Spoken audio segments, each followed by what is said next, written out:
What is up, people? The internet, it is me, Real American, back in with a new video. I guess this is kind of breaking news. Well, it's kind of breaking news, but it's a little bit like a day late. Whatever. Guys, we have a significant update for the 2024 presidential election. I thought this was a joke. I didn't think this was going to happen. But Senator Tim Scott from the state of South Carolina has just announced an exploratory committee for President of the United States.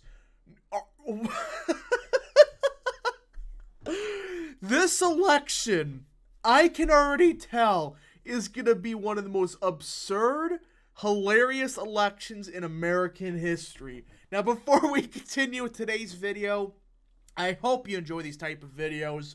If you do, smash the like button down below, subscribe, share with your friends, hit that little bell, follow the Twitter accounts in the description down below. Guys, go follow Real American on Twitter. We gotta get those followers numbers up big time. And of course, follow the Rumble page for exclusive content.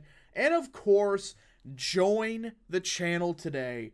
Guys, just for $3 a month, you could join Real American, which is a phenomenal deal, as it helps support the daily content we all know and love. You love the daily content? Well, this is the best way to support that daily content. You just click that join button down below in the top of the, right next to the subscription button, I think. So I hope and recommend you join the channel today.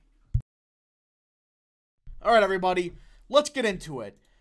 You know, I was debating myself, should I make a video on this subject? And I decided this is such a substantial update to the 24 election that I have to. I just have to make an update about the 2024 presidential election. So, Tim Scott yesterday all but announced he was running for president. The exploratory committee nonsense, he's running. Now, he may drop out easily, but he's all but running. This is my opinion, an announcement, and this is one of the bigger announcements we've had for a while. It's probably the biggest since Nikki Haley announced her candidacy. And Tim Scott, I would argue, is the fifth major candidate for 2024. Now, Nikki Haley is obviously a major candidate.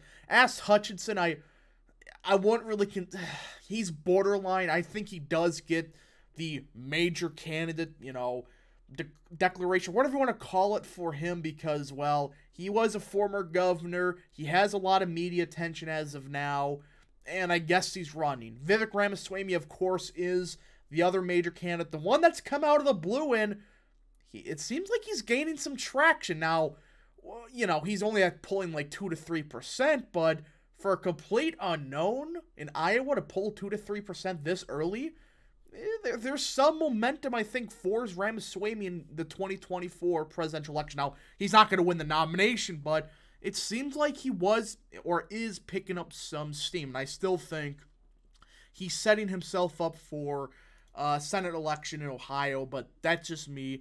Donald Trump, of course, this is not a shocker. And now we can all but put Tim Scott into the major candidates. Maybe somebody like Perry Johnson could be added, but these are the 5 right now that are fighting for the Republican nomination. Now, Tim Scott, I have a conflicted opinion about him. I don't think he's a good senator. I think his voting record is not that good. I mean, he is an SJW and some criminal justice stuff.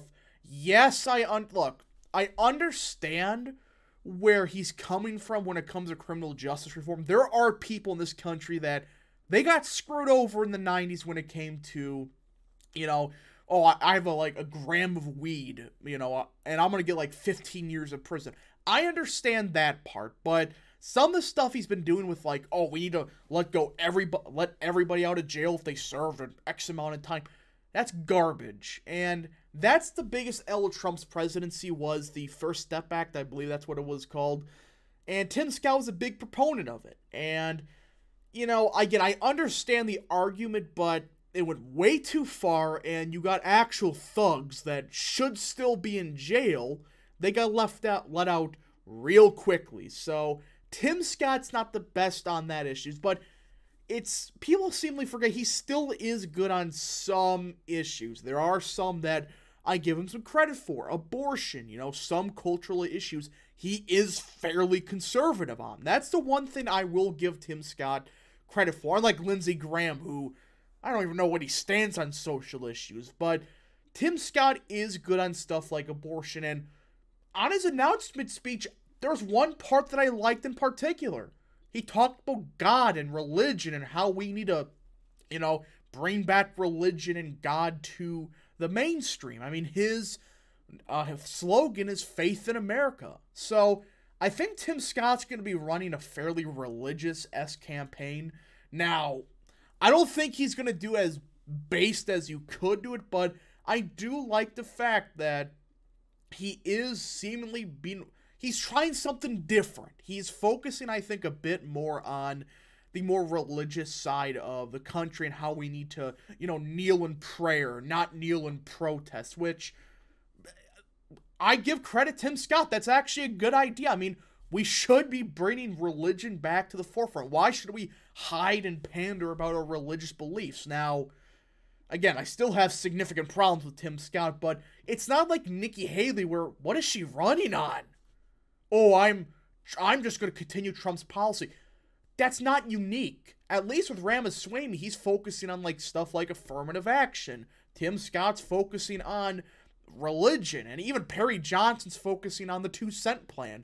Trump is focusing on, look, I was right, I told you so. Nikki Haley, I don't know what she's running on. So Tim Scott at least has something you can look at. Now, the rest of it's kind of just cut Biden's reckless spending, lower the cost of gas and groceries.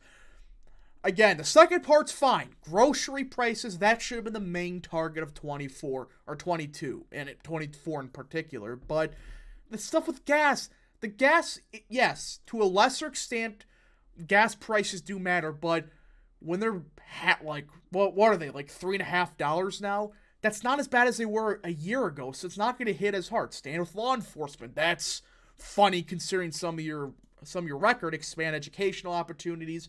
Yeah, that's basic. Protect our sovereign borders and keep our communities safe. Generic. Stand up to the Chinese Communist Party, elite on the world stage.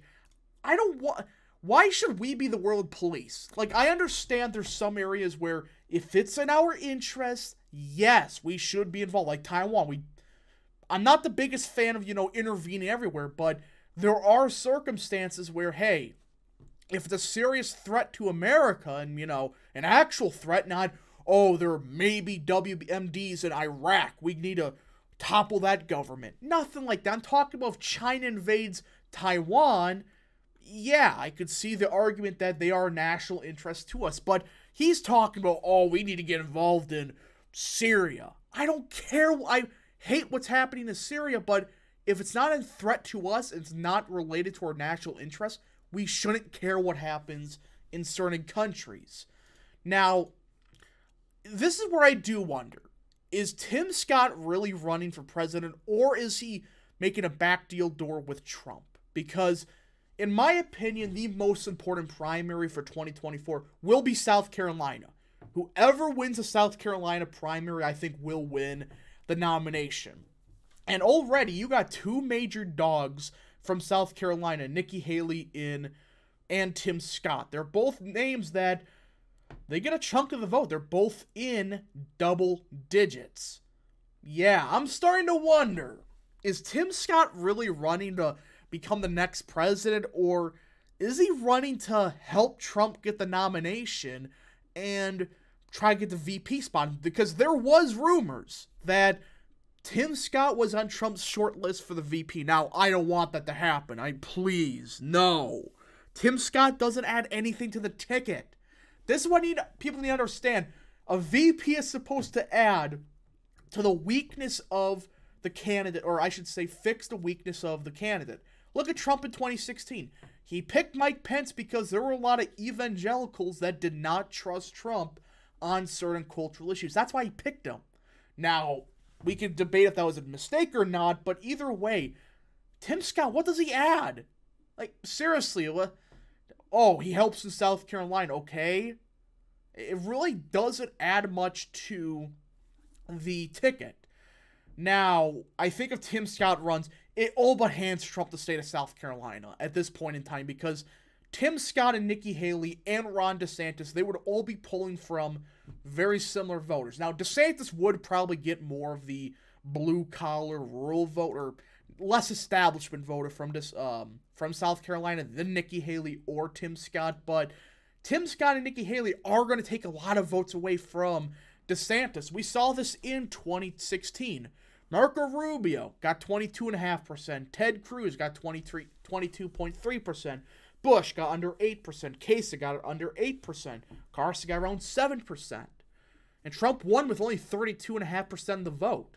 And in my opinion, this really gave him the nomination. This gave him all the momentum. He won all 50 delegates and officially killed what was left of Jeb Bush's campaign. I don't know why he was still running, but either way, this is a critical primary. And if they split the vote like they did in 2016 in South Carolina, it's over. It's over for the Republican primary. Trump's won the nomination. If Tim Scott and Nikki Haley and DeSantis are all on the same ticket, I really don't know why Scott's running other than he's trying for that VP slot. That's the only reason I could think that he would run for president, just to split the vote against DeSantis. And we've seen the polling here. You know, DeSantis gets around 29% of the vote. Nikki Haley gets around 21%. Well, when he's not on the ticket, Tim Scott gets around 14%, Nikki Haley gets around 12%, DeSantis gets around 28%, Donald Trump gets around 43%. So Tim Scott and Nikki Haley are both kind of handicapping DeSantis to a lesser extent. And I'm fascinated to see where this does go, because if Tim Scott and Haley split the ticket, how are some people going to react? And would it even matter, though? I mean, Trump is pulling the high 40s. So, yeah, this is a winner-take-all state, and this is the state we have to pay, I think, much more attention to than Iowa, than New Hampshire, because whoever wins South Carolina, they have all but locked up that nomination. Anyways, folks, thank you so much for watching. If you did enjoy this video, smash the like button down below, subscribe, share with your friends, hit that little bell, follow the Twitter accounts in the description down below, and join the channel today. Thank you so much. Godspeed to all of you.